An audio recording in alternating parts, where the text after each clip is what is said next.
오늘 우리에게 주신 하나님의 말씀은 에스겔 18장 1절에서 9절까지의 말씀입니다. 또 여호와의 말씀이 내게 임하여 이르시되 너희가 이스라엘 땅에 관한 속담에 이르기를 아버지가 신포도를 먹었으므로 그의 아들의 이가 시다고 함은 어찌 됨이냐. 주 여호와의 말씀이니라. 내가 나의 삶을 두고 맹세하노니 너희가 이스라엘 가운데에서 다시는 이 속담을 쓰지 못하게 되리라. 모든 영혼이 다 내게 속한지라. 아버지의 영혼이 내게 속함같이 그의 아들의 영혼도 내게 속하였나니 범죄하는 그 영혼은 죽으리라. 사람이 만일 의로워서 정의와 공의를 따라 행하며 산 위에서 재물을 먹지 아니하며 이스라엘 족속의 우상에게 눈을 들지 아니하며 이웃의 아내를 더럽히지 아니하며 월경 중에 있는 여인을 가까이 하지 아니하며 사람을 학대하지 아니하며 빚진 자의 저당물을 돌려주며 강탈하지 아니하며 줄인 자에게 음식물을 주며 벗은 자에게 옷을 입히며 별일을 위하여 구워주지 아니하며 이자를 받지 아니하며 스스로 손을 금하여 죄를 짓지 아니하며 사람과 사람 사이에 진실하게 판단하며 내 율례를 따르며 내 규례를 지켜 진실하게 행할진대 그는 의인이니 반드시 살리라. 주 여호와의 말씀이니라. 아멘. 앞선 17장의 말씀이 이스라엘의 죄악과 그로 인한 심판과 멸망의 필연성을 서술하고 있다면 18장의 말씀은 이스라엘 백성들 개인에 대한 책임의 막중함을 강조하고 또한 회개를 촉구하고 있습니다. 즉 포로지에서 종의 삶을 살고 있는 이스라엘 백성들에게 그들의 현실의 어려움이 그들이 행한 이전의 죄 때문인 것을 분명하게 거론하며 이제 더 늦기 전에 그리스도인으로서 책임을 다시 분명하게 하라라고 말하고 있는 것입니다. 자, 이제 오늘 말씀으로 좀 더 깊이 들어가 보고자 합니다. 오늘 말씀은 조금 특별한 이야기로 시작하고 있습니다. 하나님께서 이스라엘의 속담을 가지고 따지셨다는 것입니다. 하나님은 아버지가 신포도를 먹었으므로 그의 아들의 이가 시다라고 하는 이 속담이 마음에도 안 들고 말도 안 된다라고 말씀하십니다. 이 속담은 앞선 16장 44절에 어머니가 어떠하면 딸도 그러하다라고 하는 속담과도 유사한데 하나님은 이제 앞으로는 누구도 그 속담을 말하지 말라라고 명령하십니다. 왜냐하면 하나님의 관점으로는 아버지가 신포도주를 먹은 것과 아들의 이와는 아무 상관이 없다는 것입니다. 오히려 본문 속에서 하나님께서는 아버지는 아버지대로, 아들은 아들대로라고 이야기하시며 결코 아버지의 잘못으로 인하여 아들에게 죄를 묻지 않고 그들 개개인의 모습으로 심판하시겠다라고 이야기하십니다. 교회 여러분, 하나님은 조상의 죄를 후손에게 물으시는 분이 아닙니다. 물론 출애굽기 20장 5절을 비롯하여서 죄를 3, 4대까지 이르게 하시겠다라고 하는 표현이 있는데 이것은 하나님께서 조상의 죄의 대가를 후손 3, 4대까지 물으시겠다라고 하는 것이 아니라 죄의 연속성을 경고하며 조상의 죄가 3, 4대 후손까지 영향력을 끼치고 후손들까지 똑같이 죄를 범하게 하니 경계하고 또 경계하라고 하시는 그런 말씀입니다. 그리고 만약 지금 이 시간 우리의 잘못이 드러나면 숨기려고 하거나 회피하거나 정당화하지 말고 용서를 빌어서 죄가 이어지지 않도록 하라라고 하는 말씀인 것입니다. 부모는 자녀에게 죄가 이어가도록 해서는 안 된다는 것입니다. 제대로 살라는 것입니다. 부모는 마음과 영을 새롭게 하고 새 사람으로 살아서 자녀가 새로운 삶을 살도록 모범을 보이라 라고 하시는 것입니다.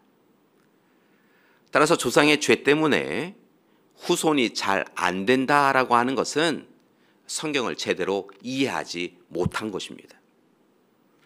그렇게 하나님은 백성들에게 그 어머니의 그 딸이라든지 아버지가 신포도주를 먹으면 아들이 이갓이다라고 한다는 류의 이야기를 하지 말라라고 이야기하신 것입니다. 그리고 이제 하나님은 오늘 말씀에서 분명하게 개인은 개인의 신앙의 모습 그대로 평가를 받는다라고 알려주십니다. 그러면서 하나님은 이스라엘 백성들이 하나님의 자녀로서 마땅히 살아가야 할 의인의 삶에 대하여 권고하십니다. 5절 말씀입니다. 정의와 공의를 따라 행해야 한다는 것입니다. 인간은 하나님의 뜻을 온전히 행함으로써 좋은 관계를 이루어야 합니다. 6절입니다. 산 위에서 재물을 먹지 말아야 합니다.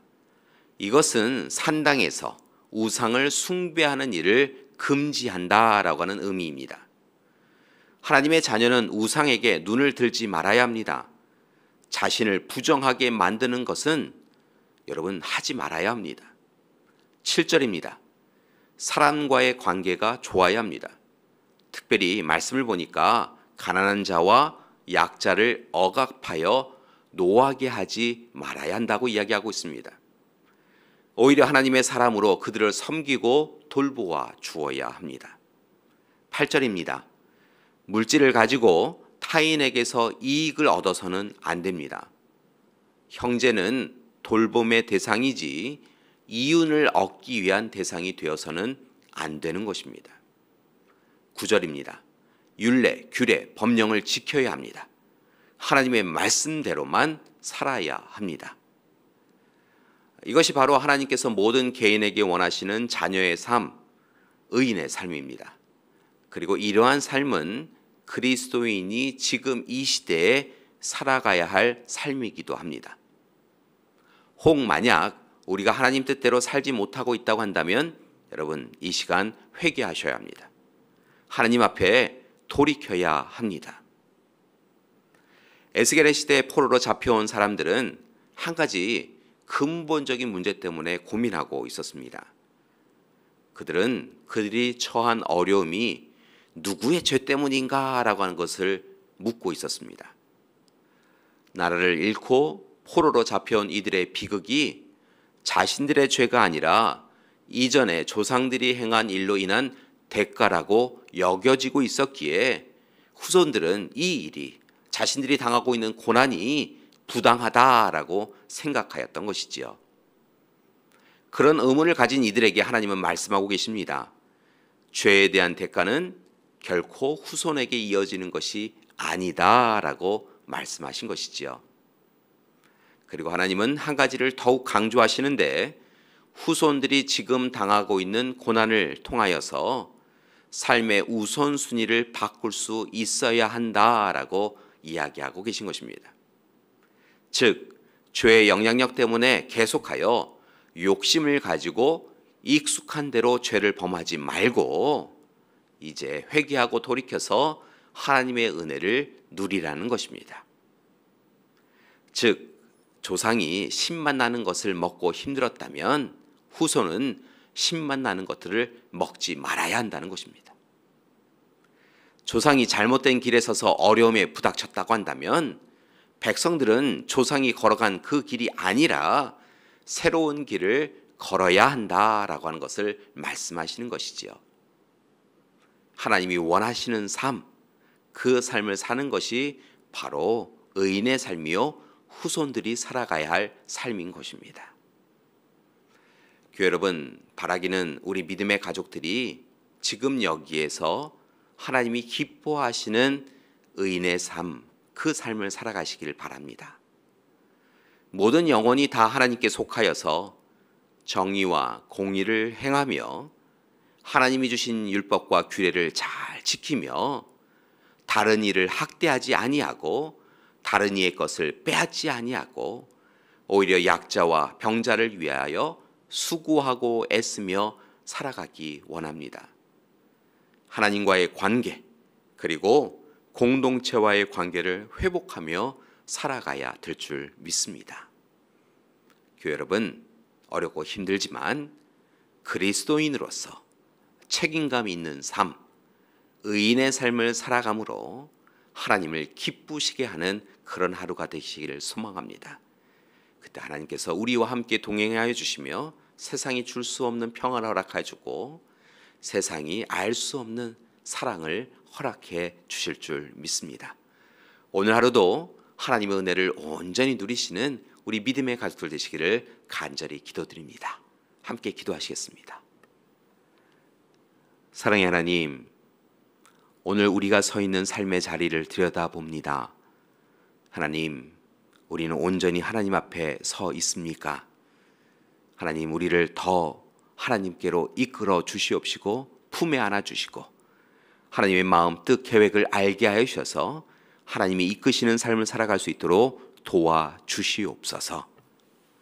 이제는 우리 주 예수 그리스도의 은혜와 하나님의 사랑하심과 성령님의 동행하시는 귀한 역사가 오늘의 시간 하나님의 자녀로서 오직 하나님이 기뻐하시는 삶을 살아가기로 작정하는 우리 믿음의 가족들 위해 지금부터 영원토록 함께 하시기를 간절히 축원하옵나이다.